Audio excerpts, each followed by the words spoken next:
Hey guys, this is Bria with CaptureYourDays.com, and I'm going to run through a basic edit on this raw image. The first thing I want to do is adjust my overall contrast. So I'm here in Lightroom's Develop module.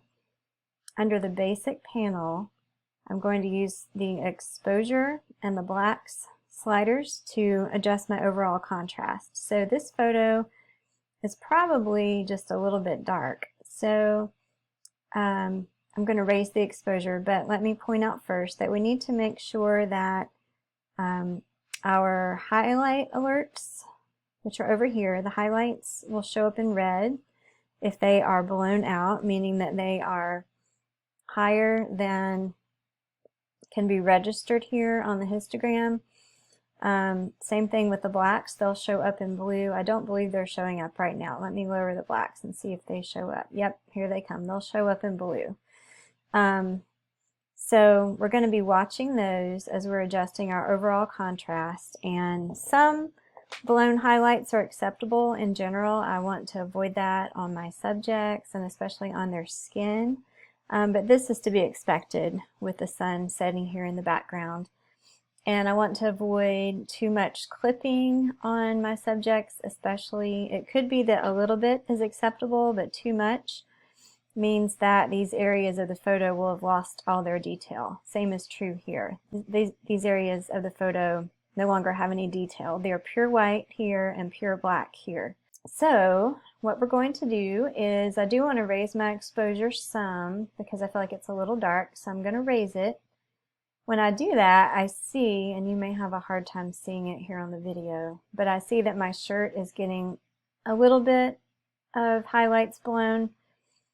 Some of that may be acceptable because those are just white areas of the shirt. I don't see any blown highlights on my subject's skin, so that's good. But I may want to bring it back down a little bit just to be on the safe side. And you'll notice as I do that, if I raise my exposure, my clipped areas go away. This is obviously too bright, but they have an effect on one another. So I'm going to put my exposure about right there. And then I'm going to raise my black slider just a little bit to get rid of those clipped areas. So what this means is that I have a histogram, and if you're not familiar with this term, this is simply a display in graph form of all the pixels that are on this image. These are the darkest black pixels on the left. These are the brightest white pixels on the right. So we want to make sure that the histogram goes all the way, touches both walls.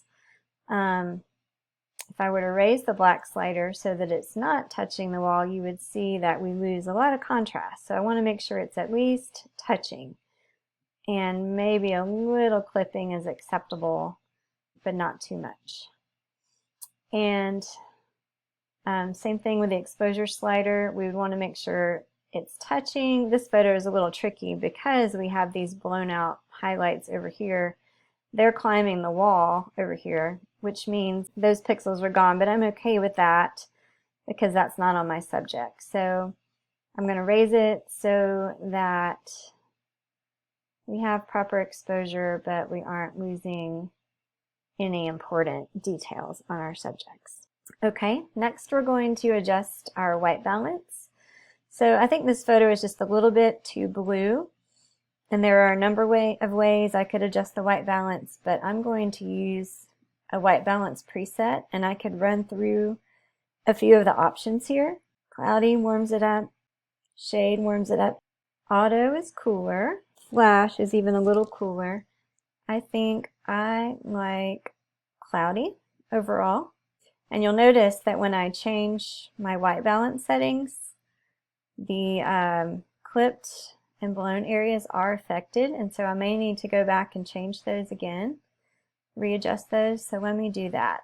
If we go with the cloudy preset, I may need to raise my blacks a little bit again, and I still don't see any important highlights being blown, so I'm going to leave that one alone. Okay, next we're going to want to check for noise, digital noise in the image. So in order to do that, we are going to scroll down to the detail panel and we are going to zoom in to 100%. And I want to find an area of the image that is shadowy because digital noise likes to hang out in the shadows. By default, there are two sliders that we need to concern ourselves with here under noise reduction, luminance and color. The color slider should be set to 25 by default. If I bring it down to 0, you may be able to see that some of the graininess here becomes green and pink, or I guess it's magenta, and we don't want that, and we can get rid of that easily. If it's set at 25, that generally takes care of it, but you would slide it to the right until you saw that color noise disappear. Then we want to slide our luminance slider to the right, and I recommend not going above 20 because it is going to reduce the clarity of your image, although we can sharpen it some, so that can be helped, but I just recommend reducing it some. We probably aren't seeing much noise at all on our subjects. They are more brightly lit, and so if we were to print this photo, we really wouldn't see that noise back there. But overall, for a high quality image, you do want to reduce your noise some. Our last step is to sharpen our image. We're also here under the detail panel for sharpening, and we're going to stay zoomed in at 100%. And the amount of sharpening is how much sharpening is applied to the image overall. 0 being none, 150 being a lot, too much. I recommend going no higher than 50. I think by default it's set at 40. The radius is how wide the line of your sharpening will be. I'm going to press the Alt key on my keyboard to show you this.